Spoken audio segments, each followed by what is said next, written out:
Hello and welcome back to the SporeSwaps podcast, episode 25. I'm Controlled Chaos. I'm your host.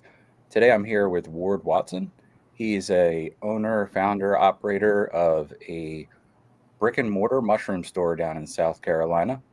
And we're going to sit down today to talk about his business and his story and find out how one comes to own a mushroom store. Because pretty much to me, it seems like any mycologist's dream to do exactly what you're doing. So, how you doing today? Good, good. How are you? Nice to be Doing? here. Yeah, thanks for coming. Thanks for coming. Yeah. Um, so I just wanted to start today talking about your past, your history. Typically, I like to have my listeners take us back to, the very beginning. Um, Tell me about the first time you started to find out about mushrooms, how it came about, how your passion evolved, whatever kind of details you feel like offering. Okay.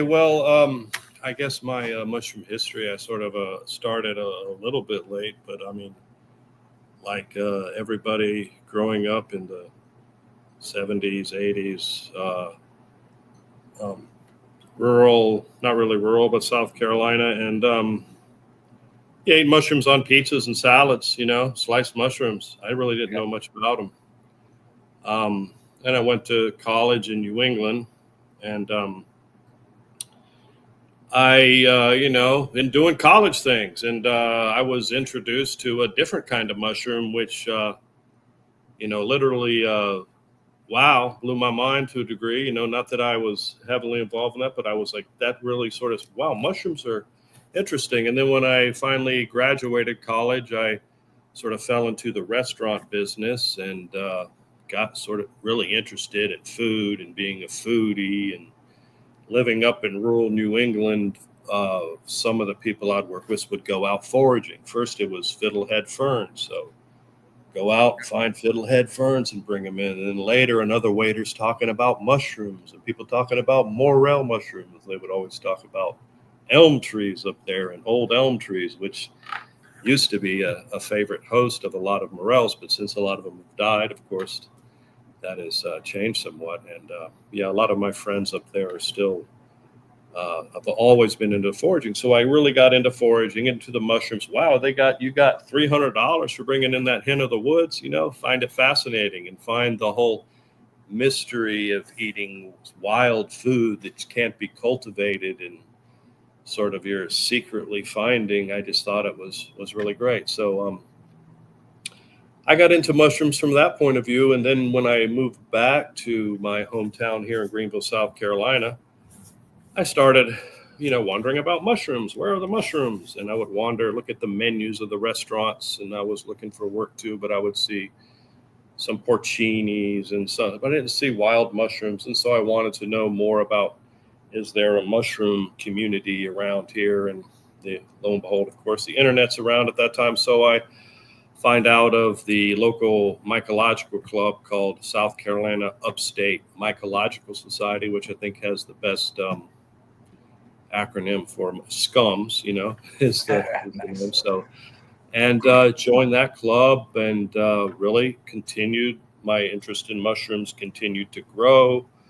I met some founders of a great mushroom farm there in the area that had helped found the mushroom club, there is a biologist, Professor Clemson, who runs the club as well. Got into foraging mushrooms. I went to the first ID mushroom identification certification class put on in South Carolina, which was organized by Trad Cotter, who sort of wrote these. Working with the health department, we allowing wild mushrooms to be sold for the first time in South Carolina, building a framework for that. So I got my foraging or identification certificate so I could sell to restaurants, and I was really excited about that. Still kept working in restaurants. I would find chanterelles or lion's mane sometimes, honey mushrooms and chicken of the woods and sell them to some restaurants. Never did as much of that as I hoped. But I love going out. I wish I could do it more often. And so I developed a thorough interest in culinary mushrooms and foraging mushrooms. And of course, I'm, condensing the story a little bit, but COVID comes and sort of shakes up the restaurant world a bit. And me getting a little bit older, I have been manager of restaurants and this and that. But my old high school friend came back for, it was actually my mother's funeral. He started talking to me, but hey, let's start a business together. I would like to go into business. What do you want to do? And we tossed things around, and he said, "You really got this interest in mushrooms, and so we, and there's a mushroom thing happening. Let's see if we could do that." Yeah, because every time everybody talks about mushrooms, you try. Where are you going to find your lion's mane? How are you going to do all of this stuff that people are talking about?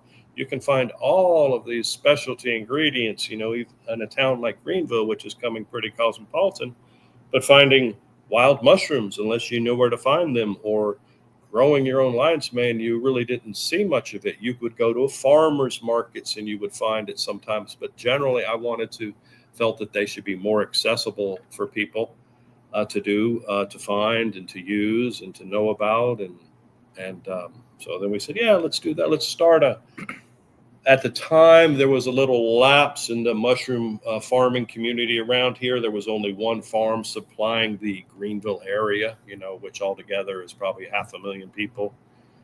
And we said, well, maybe we should. And I wanted to do something in the city. And then I find out that urban agriculture is not permitted or agriculture is not permitted in city limits, but I write the zoning board and say, hey, we want to do this. It's really low impact. It makes a lot of sense. Vertical farming, urban, and they said, well, we'll let you do it if you sell everything you grow retail in the store. So we said, hey, that's great. We'll open a retail store and then we'll have a grow room.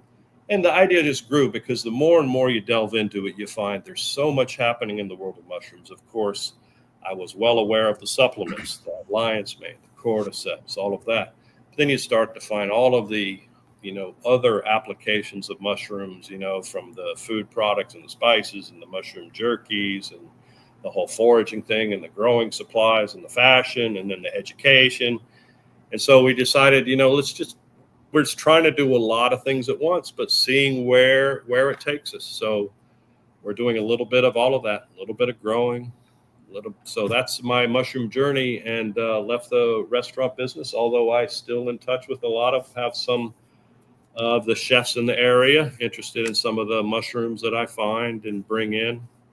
Some of the ones I grow. I'm not really a wholesale supplier to the restaurants yet, but maybe it's depending on how many chanterelles I find and morels. That's where a lot of them can go right away. They love those. So yeah, Gotcha. That's awesome. So it's just a big subject, so big. Yeah. So how old were you when you, like, in terms of chronology, like how old were you when you got into the foraging / restaurant type of scene? Like, were you in your 20s, 30s? Well, let's see. I would say I was in my 30s when I first started foraging up in New England and developing an interest for different varieties of mushrooms and starting to recognize them and know their flavors and so forth. But I didn't. And then it was, just sort of coasting along there until I moved down to South Carolina, which I would have been in my mid 40s at that point. Gotcha. It's funny, we have pretty similar stories. Yeah. I actually did commercial foraging for several years. It was great. It was great money. And when I say commercial foraging, I just mean we were providing high volume force to table restaurants Mm-hmm. with high volume amounts of mushrooms. So, at a time I would bring the executive head chef there, like 50 to 100 pounds of hen of the woods or chicken of the woods or whatever, Mm-hmm. depending upon what season it was and what they're featuring on their menu. But what was cool is he was a very, really good chef, and his recipes that he would do were less centric to ones he already had, but he would build recipes around whatever you brought him. So it wasn't like he was like, I need this, you know what I mean? Right, right, This right. specific variety. Hmm. Pretty much if it was something that we could find in bulk, then he would take it. Now, exactly what you had mentioned as well is, any forager can tell you you're never really going to find a treasure trove that you could sell to somebody worth of lion's mane out in the woods. It's typically, Of course not. a handful, a couple pounds, you know what I mean? But you're not going to come across that again and again and again and again. I can go out to certain wooded areas that I know well here, depending upon the season, and I still can go to very specific trees that I know still put out every single year and get, Sure. double digit pounds no matter what. Um, but it was like, it's just, I do think it is kind of, it's like a parallel story in the sense that when I wanted to go to get into mushrooms, I also uh, found a local mycological society that was actually run by a buddy of mine.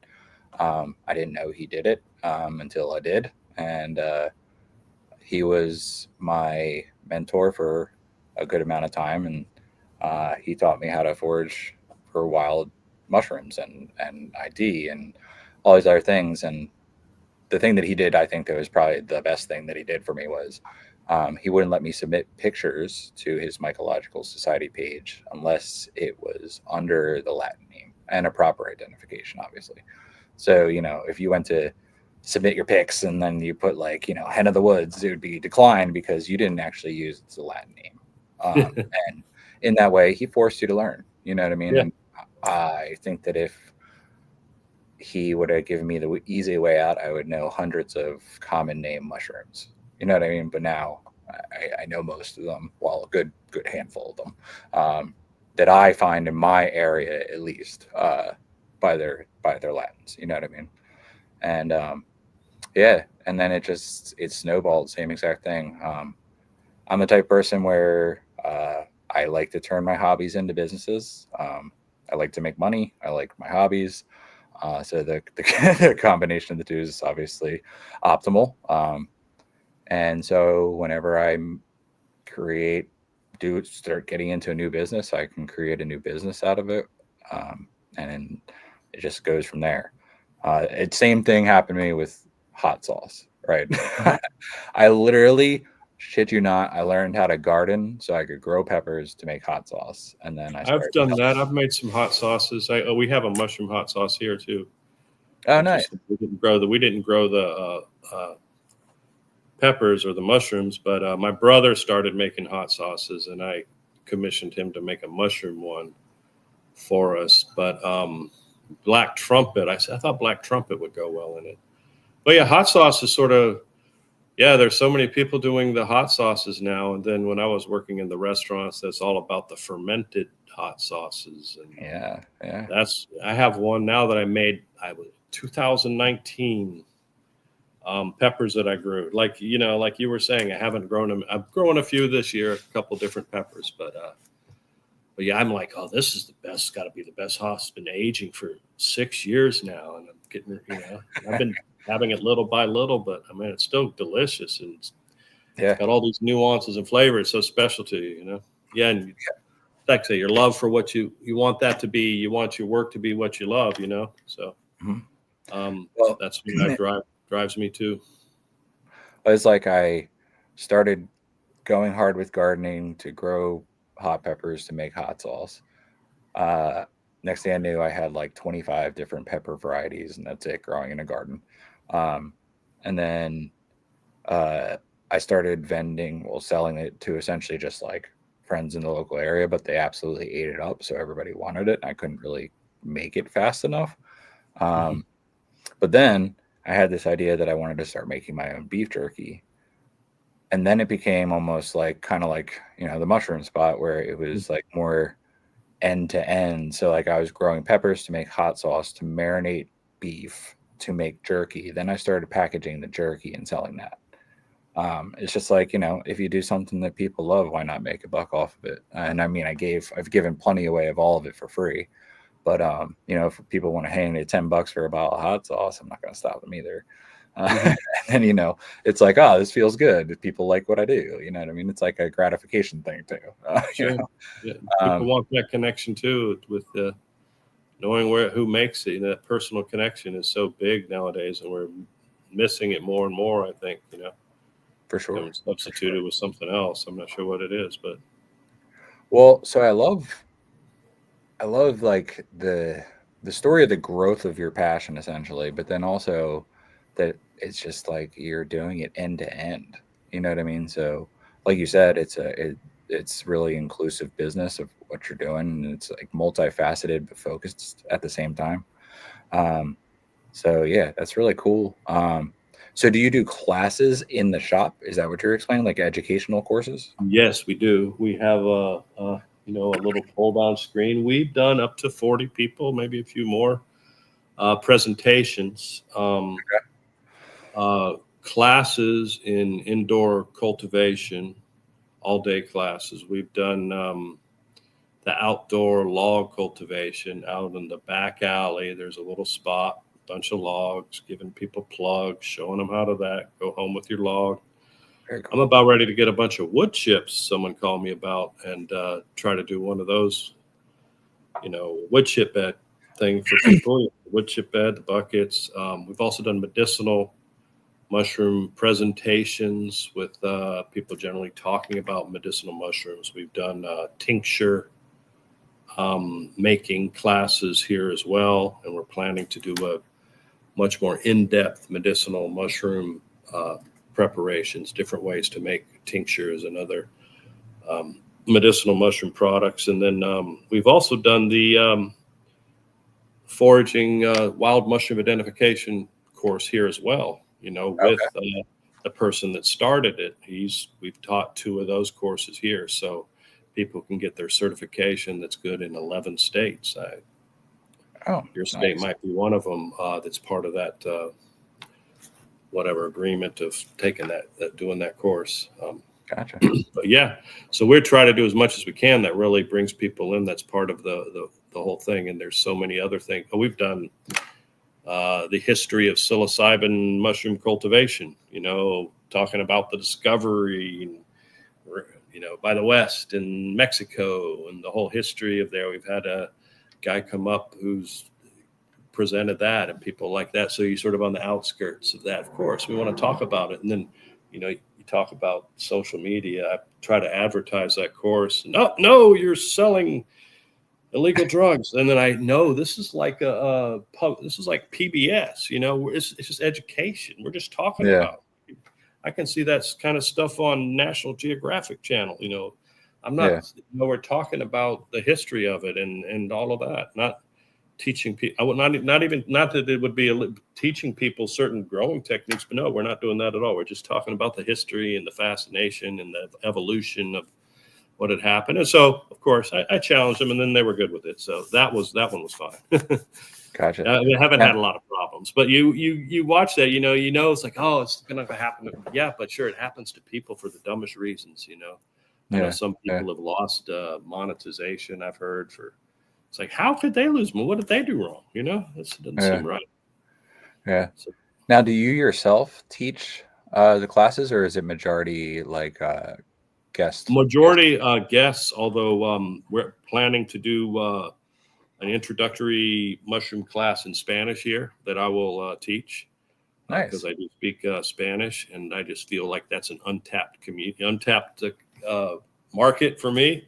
For There are a sure. lot of Hispanics that are into medicinal teas and medicinal things like that. So, but the mushroom is, although not on the radar of that, on the radar of many of them from personal experience growing up in rural communities, indigenous communities in Latin America and stuff. So you're so surprised. Oh, I know that mushroom. So yeah, we'll do that. And also, I'm trying to do a few others myself, but some of the more, I mean, the log cultivation I did by myself. Those I do, but some of the more advanced ones, I have my friends who have presentations. Other people in the South Carolina mushroom community have done them, and then yeah, a couple guys from Georgia came up, and we had a guy from North Carolina who's a very avid forager, up in the Asheville area too. So trying to do a koji, presentation. We also did a dinner.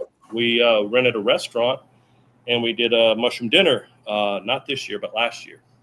Okay. I'd love to do another one. So team up with the chef, put together a mushroom menu, and it's definitely a thing that's that can draw people. It's maybe not 100 people, but easily, you can draw a good number of people for a nice little restaurant thing going on there. So we're also planning. It's pretty communities growing a lot. A lot of people getting into mushrooms since been opening the mushroom store. There's I think 3 more farms that have opened in the area, and someone's planning a Carolina Mushroom Festival. We want to be part of the first one. It's in October, sort of Scumps. Oh, nice. Mycology group's in that too, but it was instigated by another guy who's making a mushroom drink blend who thought we should have more stuff going. I agree with him. I've always wanted to. He's just lucky to have found a great spot that we can use. So we're psyched about that, That's awesome. Yeah, man. Just keep reaching your hand in every corner of the market there. It's really cool. Yeah. Also, I was going to say, I was just thinking today, urban and suburban mushrooms. There's so many people live in this. They don't know. What's that white one in my yard? Can I eat that? Simple things like that. What's this dog vomit slime? All of those things. You could just do a little presentation just to get people in the store, and then you can do things like that. Yeah, for sure. I should put you in contact with my my buddy. He actually came on the podcast as well. His name's Uncle Fungus. He lives up here. Yeah, I've seen him on the social media there. They had a festival. Yeah. So he hosts a festival. It's a ticketed event every year. On his property, it's a farm as well, out in Lancaster County. And they also, do really, really great with it. And what they do is it's a 2-day thing. Mm-hmm. It's a hiking, camping event. And so essentially what they do is they lead forays both days. They do identification live in the woods. And then they collect all their edibles. They bring them back to the farm. And he prepares with a couple of chefs a menu for the evening. And then they also supplement that menu with what they find out during the day. It's typically in morel season, so they're bringing back morels and stuff like that. But they will have live music and a planned menu curated by a chef. They just go balls to the wall with it. And I honestly have not been yet, which shame on me. They sell out really, really quick.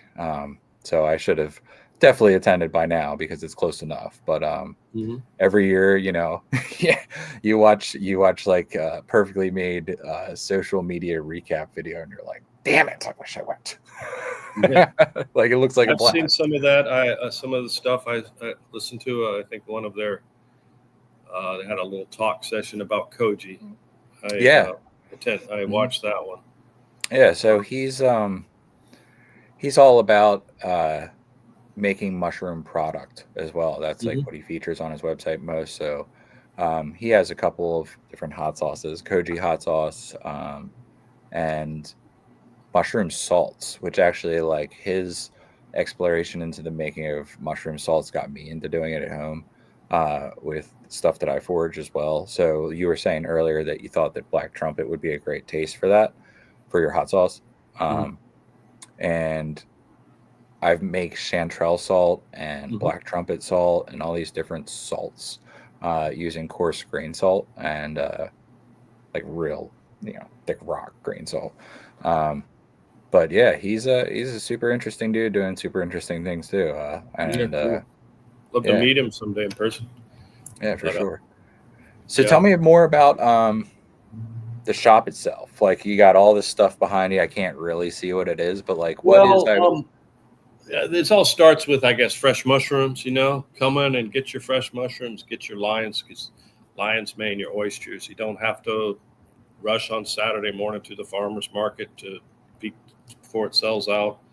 We'll have it for you on Tuesday, Wednesday, whatever day. Trying to carry as many different varieties as I can. Love the as local as I can get. I do get some from farm in North Carolina now, some farms in Greenville. Um, then I've gotten contacts in Atlanta for like fresh morels from the West Coast recently. Go out and find some chanterelles myself. But I don't limit myself to just local farm mushroom. I just want every kind of mushroom that I can get. So lately, I've Okay. find imported fresh cauliflower mushroom, Okay.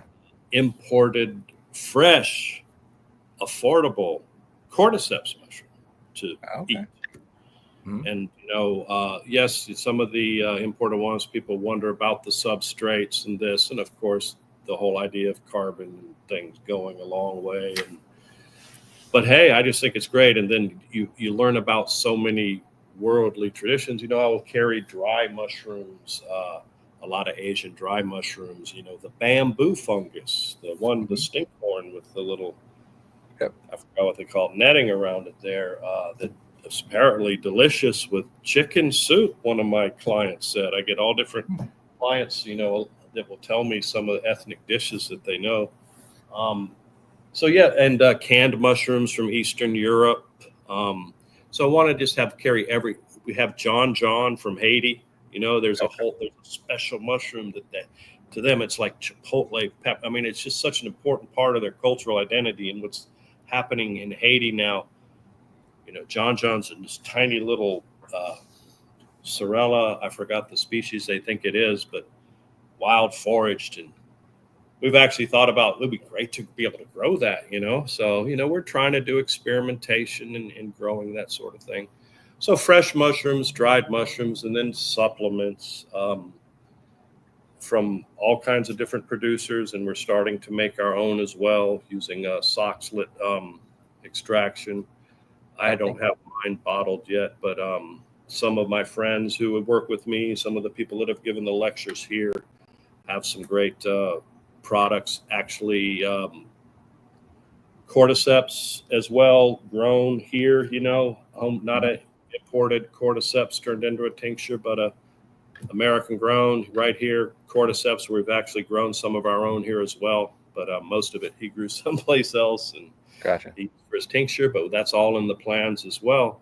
So a lot of supplements, and then you have chocolate supplements and gummy supplements, and whether they want a mushroom powder, then the whole mushroom coffee and mushroom drink things, which I've sort of been ambivalent to but it's such a popular thing. It's driving so much of the mushroom industry. I have some locally made drink mixes. And again, we have some that are using other uh, methods of not just powdered mushrooms, but where we use Christopher Hobbs' method of boiling the mushrooms and to do a water extraction, and then reducing them, and then pureeing them, and then drying them out, and then powdering that dried out sheet we get, and that is much more bioavailable than just a powdered mushroom in a drink mix. So Hmm.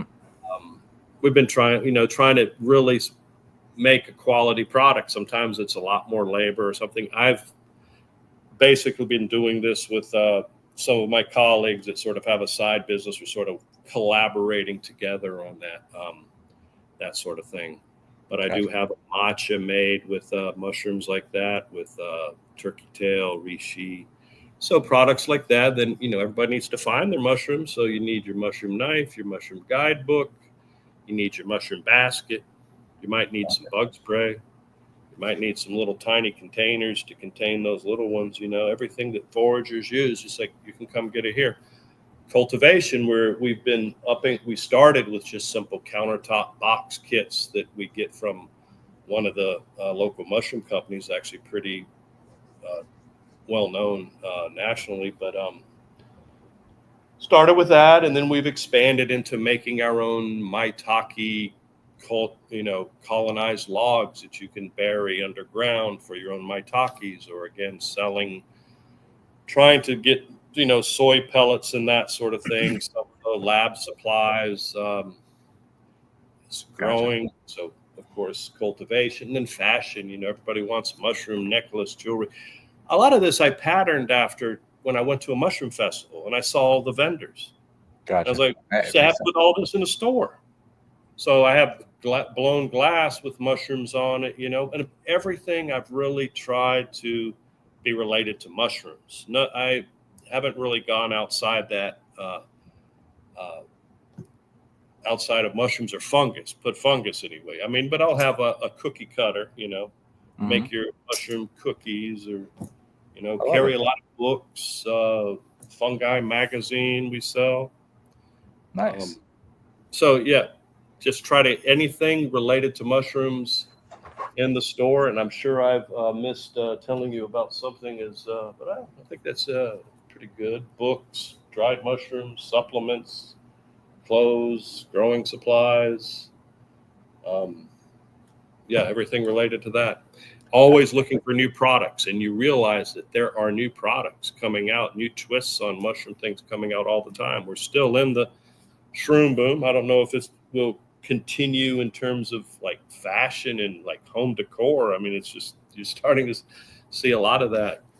Um, Now, Everybody let's wants say like, art ornaments, and I see you got a nice mushroom. It's like wood. Is that wavy caps there in the background there? Wood. Yeah, yeah. I don't have anything like that, but So that's actually like I don't know, 3 feet tall.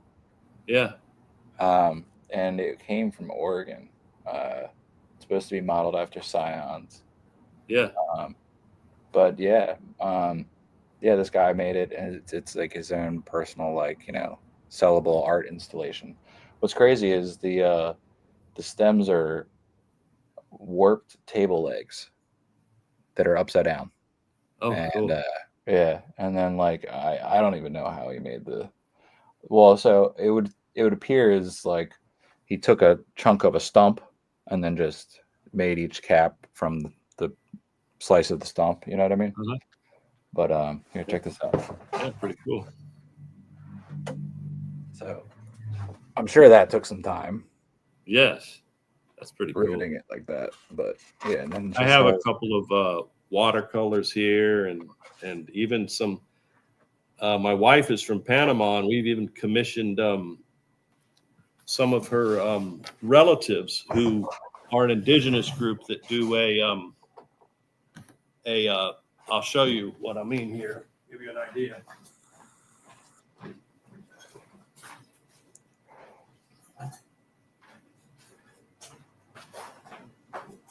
I mean, literally, we will try everything, doing everything, but that's a mola that in Panama the Kuna women will wear on a blouse like that.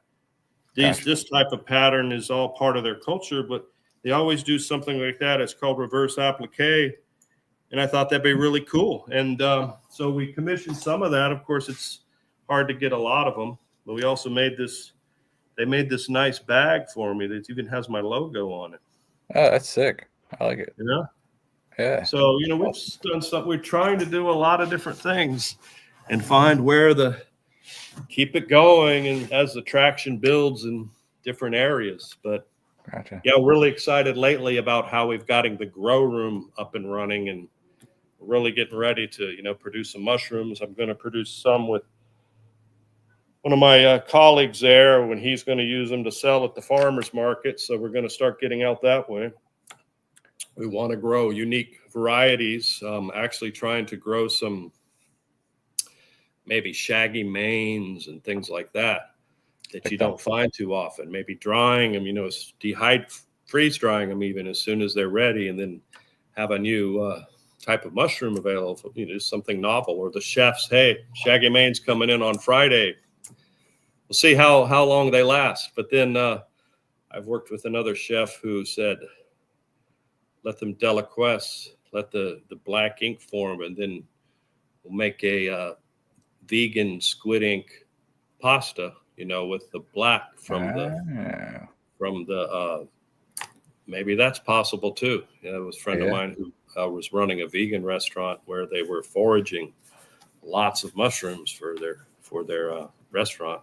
Yeah, eggplant pasta noodles. That's weird. They pair well with. Yeah. No, that's all so cool. And honestly, what you just described is probably about the biggest challenge with foraging mushrooms that you're going to intend to sell and then also Right. process into food. Like your timeline has to be perfect. And like Yes.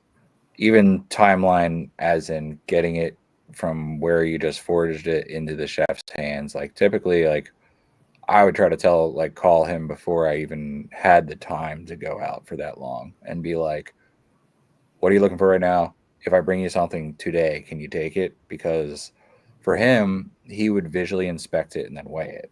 But the visual inspection determines his pricing model.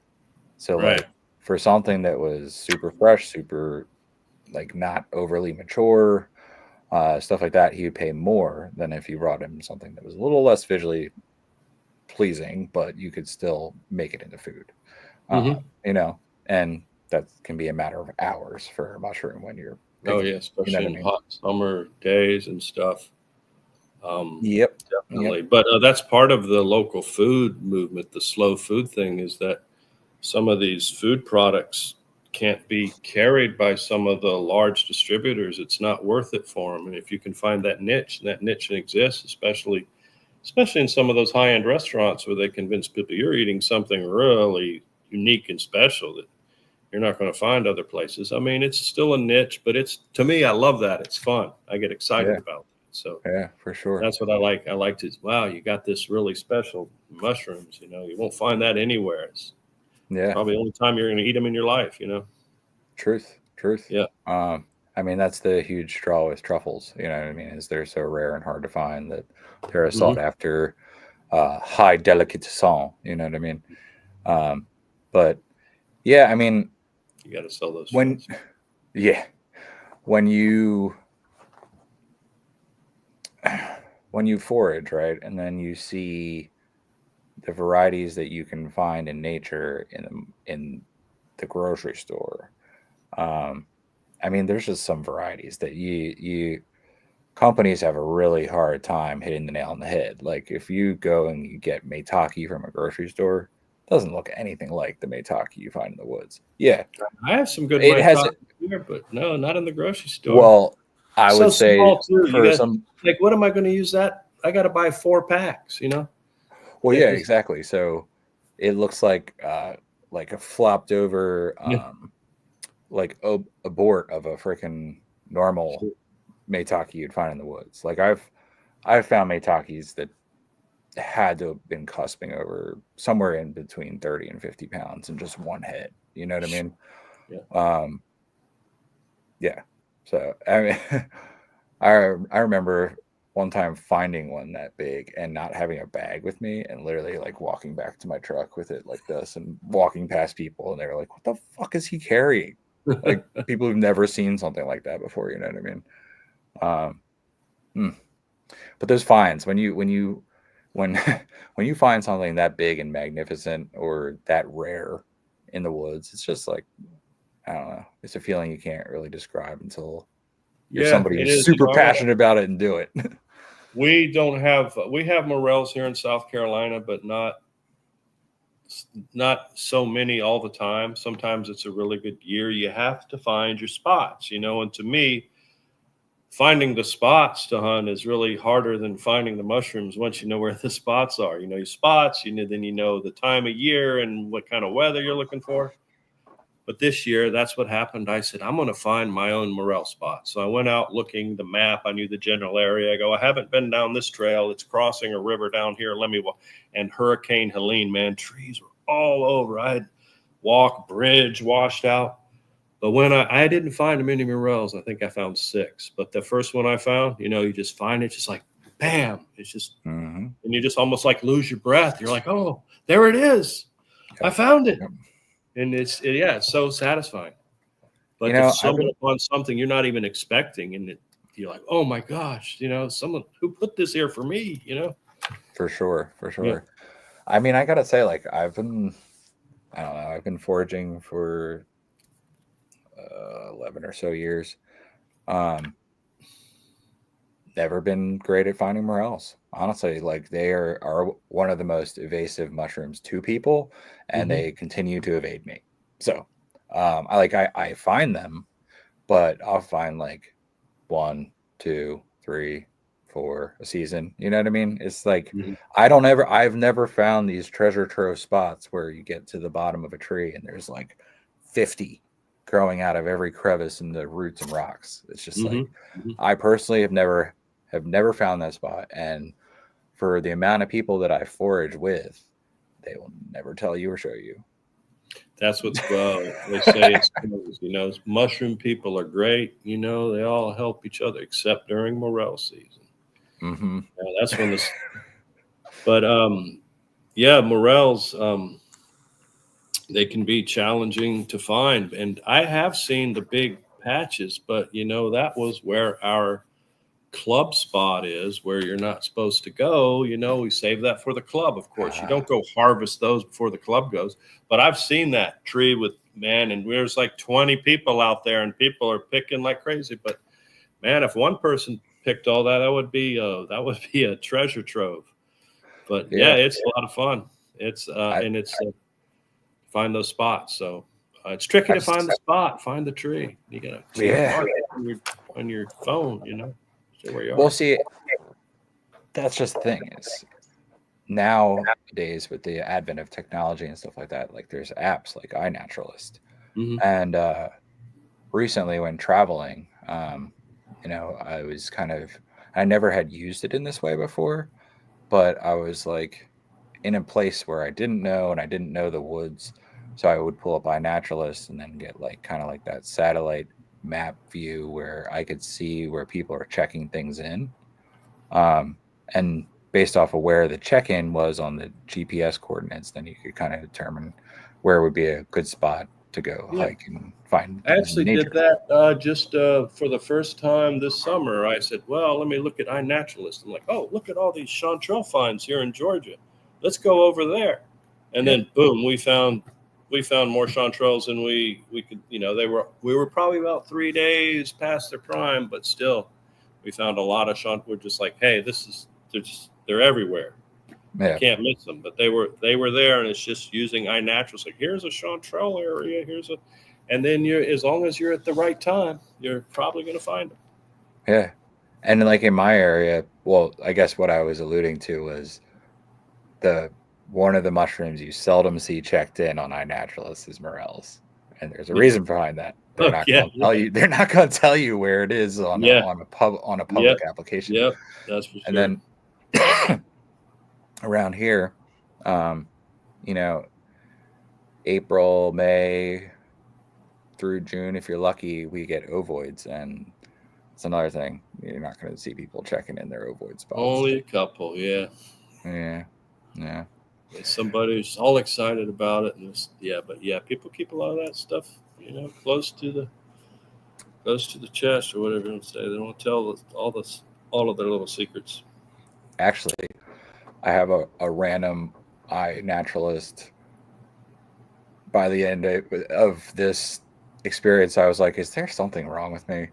Because I went on iNaturalist and I saw a check-in that was close by to me, and the weird part was it was by this Walmart, and I was like, what are they hunting by a Walmart? And it wasn't like wood chip walking past where they grew or anything like that. This was like a forest check-in. And I see this little like lake also like on the map view. And I'm like, I never knew there was a tiny little lake behind that Walmart. So I'm like, let me drive over there. And so you see me like circling the backside of this Walmart to see like where you go in at. And I realized that it was off of this bike trail that was down at the bottom of this hill. So it just rained. I go to walk down this slope that's like almost like this, and I fall. I was holding my phone at the time, fell, got cut up, muddy, phone went through the mud, and I was like, all right, well, that already happened. I might as well just go the rest of the way. And then I walk down this path a little bit and I see it on the map. It's leading me right. And I go to this little truck trail that went off into this path in the woods. And when I got to the like trailhead, I realized that somebody had like purposely taken branches and like put them across the trailhead. And that piqued my interest even more for some reason because I was like, what are they trying to hide back there?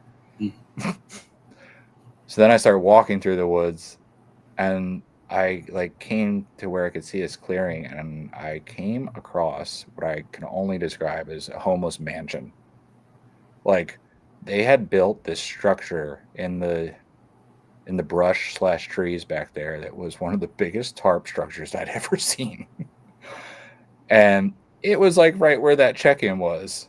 But at that moment, I was like, nope, nope. I'm turning around.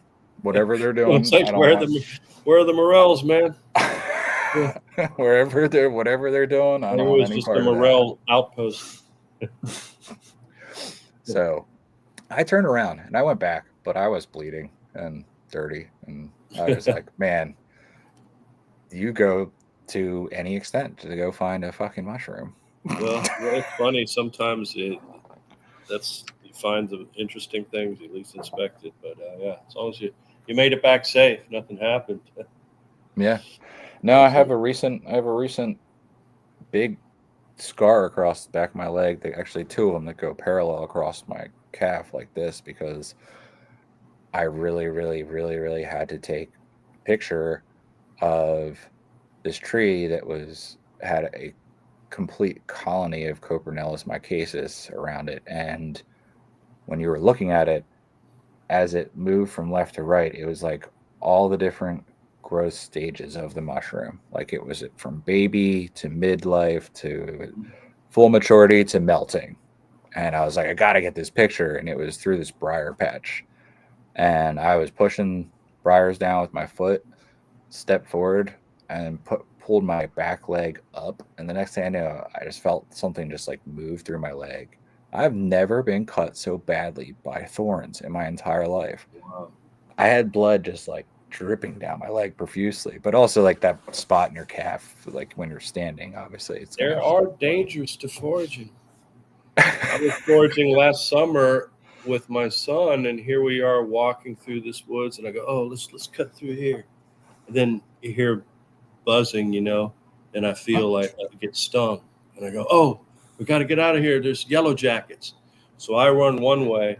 I rip off my shirt because I feel another one biting me, and I'm fine. But then my son is running the other way, and he's screaming, and I'm like, "Where are you? Where are you? Where are you?" And then I go back to the car, and he's hiding by the car with his like sweatshirt over him and his jeans on, and they're yellow jackets trying to attack him. They chased him about like a quarter mile through the woods. Oh shit! It was just crazy, and he got stung about 8 times. Damn. And that stuff is, it gets your adrenaline going. If you have so you definitely have to watch out for yellow jackets. We learned that. Watch out for some snakes. I've heard you got bears sometimes, so you never know. We tell people when they forage, they do a class. Also, bring your medication. You don't know. You might drop your phone, and you can't call anybody. If you have to take medication every day and you're out in the woods, and also you never know. If you uh, bring a whistle, your phone might fall in the water, and you might Yeah, get lost. You never yeah. know. You don't think about So, these things until something happens. yeah, exactly. uh, it's funny you said about adrenaline. I'll never forget the feeling when I first started foraging of sneaking on somebody's private property to get mushrooms. So I found I could see this patch of trees from the road of the spot that I was at, and I was like, I have to check out. I don't know why I thought something was over there so badly in my brain, but I started walking onto this guy's property, like beyond his tree line by about like 20, 30 yards. And the guy who was before him never either seemed to be home or I could ever see him on the property. Then somebody else moved in. And this dude, he like, I swear, every single time I went on the property, he came out on the porch and started staring directly at that spot in the tree line. And I thought he saw me every time. And I would sit there and stand behind a tree for like 10, 15 minutes until he went back in his house. And then I'd go back to what I was doing. But like, I can distinctly remember thinking in my head, like, this man's gonna fucking shoot me one of these days. Like, he's gonna see me and he's gonna shoot me. Yep. And that was probably my most adrenaline-filled foraging Yeah, I've had similar memories. problems with just walking. I was up at my sister's house, and she lives in an area that's sort of a private area with a private road. So I'm walking down the private road down to the lake, walking back up, and here's a guy with his dog, and I actually know who he is. Was related to. I don't know him very well, but um, I know of him. And then his dog is a little bit aggressive, and he's not really calling his dog off, and he's like, what are you doing around here? And I'm like, well, I'm looking for mushrooms. He's like, this is private property. And I'm like, well, my sister lives right up here. And, sort of like I'm her guest. Yeah. It was a little bit standoffish, and yeah, I mean, I don't blame people. People want to, their private land or what have you, but you just got to be careful. Yeah, nobody wants me out there creeping in their woods. I mean, Yeah. come on. I went in my backyard. It was, I don't know, not too long ago. Some guy's out with his dog back by my creek. He was, I think, a little bit disabled. One of the guys in the neighborhood just walking his dog. And who's that guy in my backyard by the creek? Why is he sitting down there? I walk. Oh, I realize. Okay, you live up there. That's your dog. Okay, cool. It's fine. Mhm. But yeah, people are very, especially here in South Carolina. That's a big thing. Oh yeah, protect your land. Property. So you be careful. I think some of the apps you can get, Hunt Stand or others, are helpful to know whose property is this. Can I go on it? And then maybe even contact the landowner. I've tried to contact some landowners and haven't heard back from them. They don't want anything to it's liability or whatever to deal with. Yeah, yeah. Up here they have those yellow signs stapled to the trees everywhere that say no trespassing, private property, all that other We shit. got a lot of those too. Mm-hmm. But sometimes Well, well, so why don't you tell our people before we get out of here, like where they can find you on social media? Well, let me ask you this. Do you have an online store portion of it at all, or is it just the brick and mortar? We do have an online store portion. My website is not really fully completed. I don't have all the photos and stuff I want on there, but it's, mushroomspot.store. You go there is a shop now button. We don't have all of our inventory there. We're just getting started with the online sales. We've done some, but we haven't done a lot. I haven't really pushed it. But we'll be working on that soon to do more and more of that. But you can find it mushroomspot.store. We're on social media, mushroomspot SC on Instagram, mushroomspot on Facebook. Trying to do a TikTok too. I think I got a YouTube. Trying to tie it all together, but it's confusing to me sometimes. The password changes and sometimes I think I got 2 TikTok accounts and I can't figure out which one I'm supposed to be. I haven't had time to sit down and sort through all of that, but I think I need to work on that a little bit more. Gotcha. So yeah, we do have a website, we do have social media, and I do have a mailing list where I send out about events that you can sign up on the website as well. Yeah. And we're in Greenville, South Carolina. Yeah. That's Greenville, South Carolina, people. Yeah, not North Carolina, South Carolina. People, my mother was from North Dakota, and people are always like, oh, South Dakota. And then when you tell people you're from South Carolina, an hour later, they're saying, oh, you're from North Carolina. It's for some reason people don't remember South Carolina and they don't remember North Dakota. Like they default to North Carolina and South Dakota until after a few repetitions, they'll figure it out. But it doesn't really matter to me. Gotcha. Just saying South Carolina becomes North Carolina a lot of times. But gotcha. And there is a Greenville, North Carolina, but Greenville, South Carolina, yeah. Well, medium-sized city. You got my wheels turning. So I'll connect with you about something outside the podcast. But okay, great, man. I think great to meet you. Great to talk to you, and hope to watch some more of your episodes. I was watching a couple of them today. First time I've been exposed to it, so definitely want to get back to doing. Yeah, man. We're always here. Stay in the community, the mycelial network that we're building. It's like absolutely.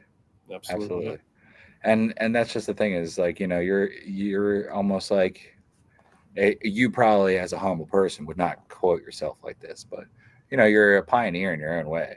Like there is not, I've been around this community for a long time. I'm a podcast host, I'm a vendor.